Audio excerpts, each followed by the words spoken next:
Today, I'm going to be sharing with you my summary of my article about my journal, Creating Supportive Environments for Marginalized Students. This was created by Regina Jennings for a class at Angelo State University. For a quick outline of the presentation, I will first be exploring the literature with the Hispanic student population, then the African American student population.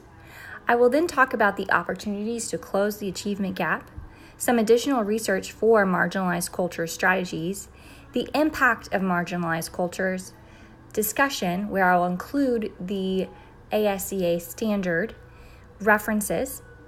Towards the end, I will also include the journal information about where I could send my journal article for submission. Before we start exploring the literature, I think it's important to note that all students should benefit from a supportive environment. Just marginalized students need the extra support.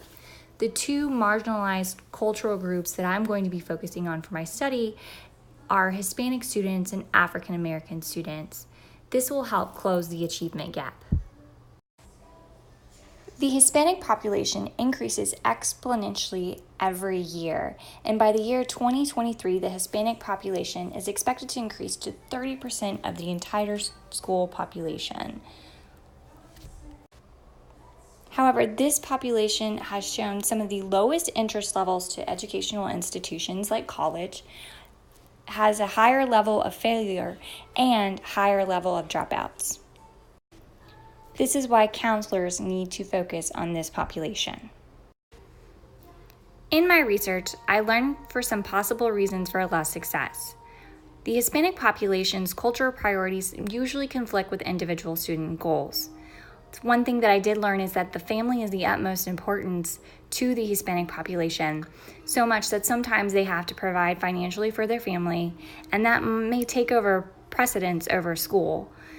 What we need to do is find ways that we can use their culture to benefit us as counselors to show how school can align with their family goals. I found some possible solutions in my research.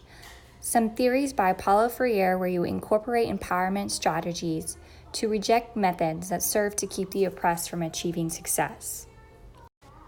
I will be talking more about solutions in the solutions portion of the presentation.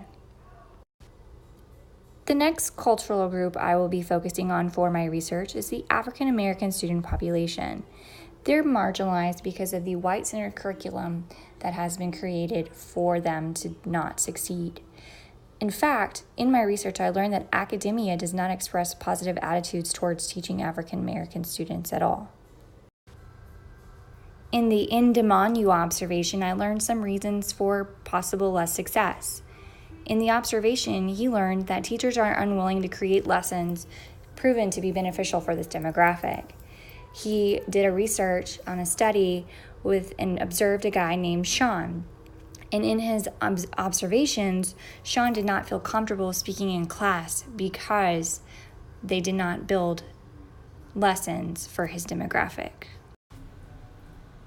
In my research, I learned some possible solutions for the African American student population.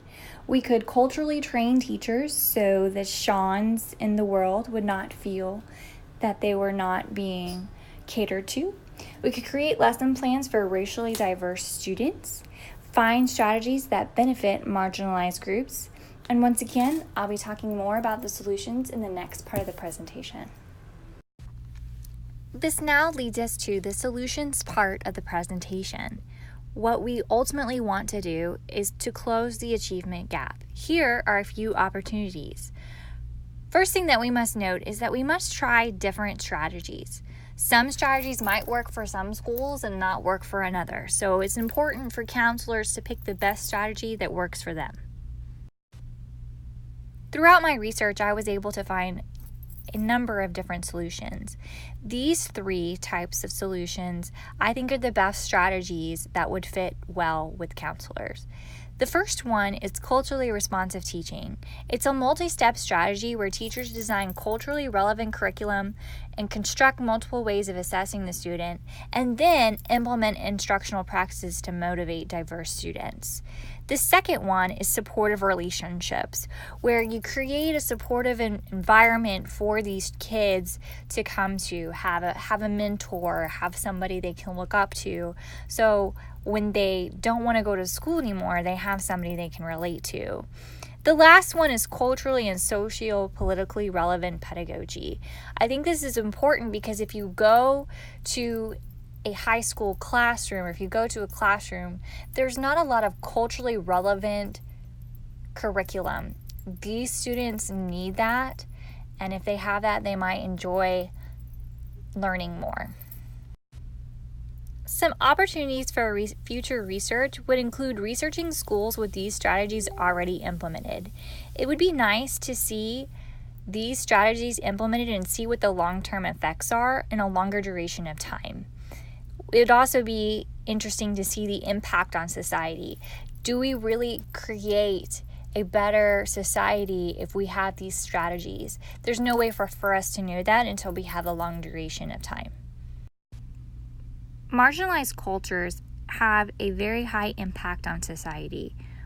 With them increasing in population exponentially throughout the years, it's important to make sure that we understand these cultures.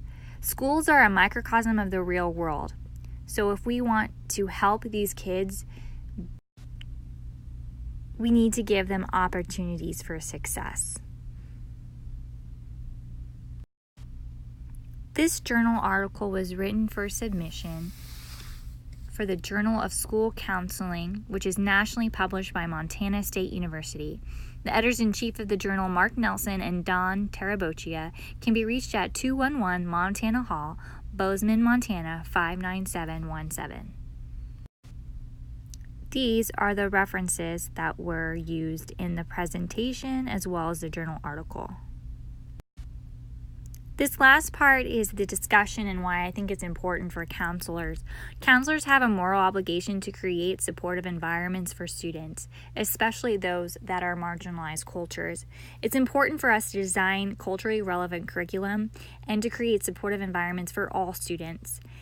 The standard IVB1G understands multicultural and pluralistic trends when developing and choosing school counseling core curriculum, is what guides us to make sure that we make a supportive environment for these students.